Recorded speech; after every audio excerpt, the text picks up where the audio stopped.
ओम नमो भगवते वासुदेवाय नमः। राधे राधे।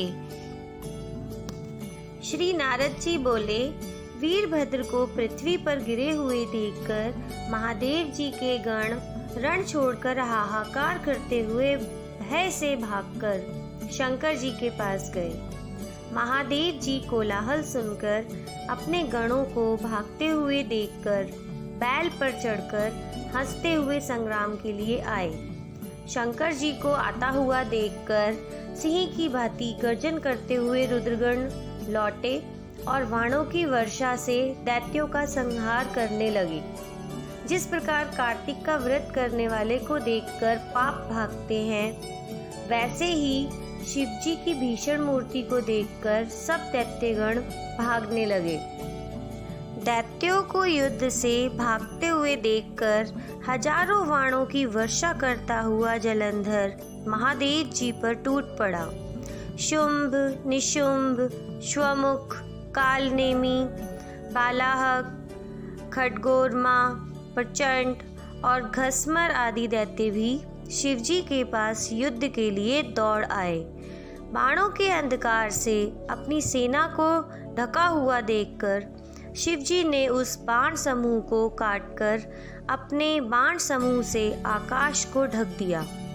शिवजी ने दैत्यों को अपने बाण रूपी वायु से पीड़ित करते हुए प्रचंड बाणों से पृथ्वी पर गिरा दिया।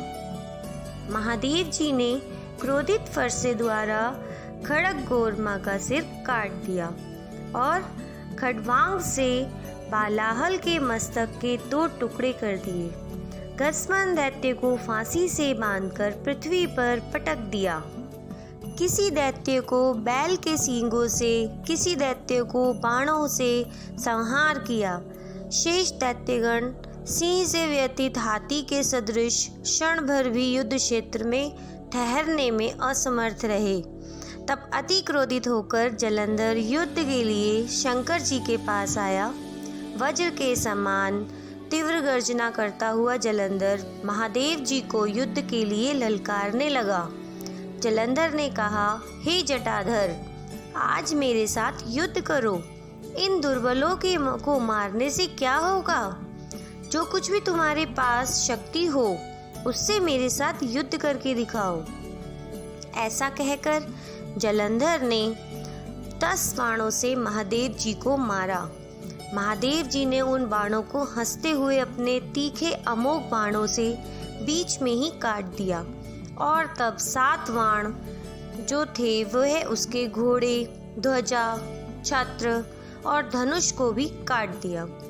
धनुष और रथ के कट जाने पर जलंधर गदा लेकर तीव्रता से दौड़ा। रुद्र जी ने बाणों से उस गदा के 3 टुकड़े कर दिए। तब भी वह मुष्टिका द्वारा महादेव जी को मारने के लिए उनके समीप आया।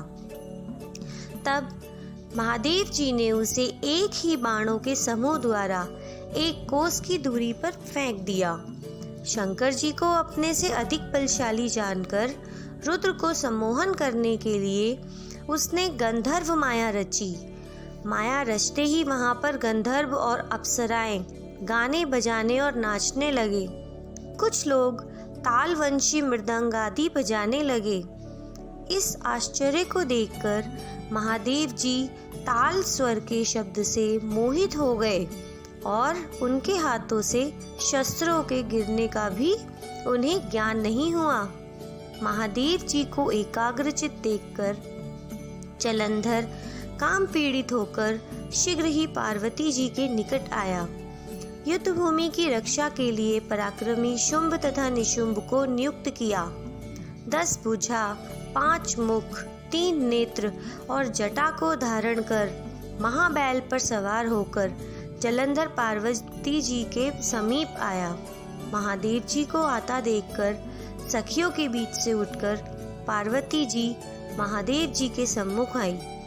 पार्वती के सौंदर्य को देखते ही उसका वीर्य स्खलित हो गया और उस दैत्य के सभी अंग जकड़ गए।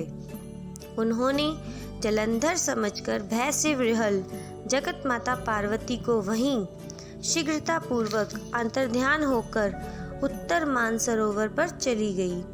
पार्वती को वहां से बिजली के समान अंतर्धान होते हुए देखकर वेग पूर्वक वह दैत्यराज महादेव जी के सामने युद्ध भूमि में आया।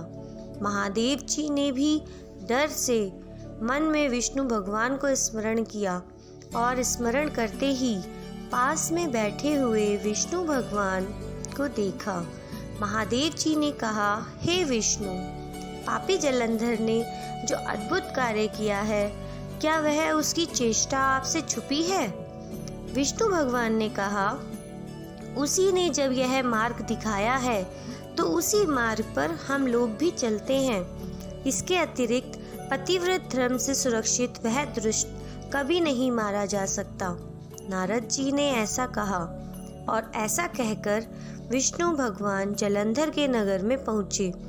इधर महादेव जी गंधर्वों से लड़ने के लिए रण में खड़े थे। माया का नाश हो जाने पर शंकर जी को चेतना में फिर से वह वापस अपनी चेतना में लौटे। फिर रुद्र चकित मन से क्रोधित हो जलंधर के साथ युद्ध क्षेत्र में आए। जलंधर भी शिवजी को युद्ध में आया देखकर बाणों की वर्षा करने लगा। तो इसी के साथ हमारा कार्तिक महात्म्य का 18वां अध्याय समाप्त होता है। आगे की कथा सुनने के लिए आप हमारे चैनल को सब्सक्राइब कीजिए और आपको अगर हमारी ये कार्तिक महात्म्य की कथा पसंद आई है तो वीडियो को लाइक करें, शेयर करें और कमेंट में जय श्री राधे लिखना ना भूलें। तो मिलते हैं आपसे कल नए अध्याय में। तब तक राधे राधे।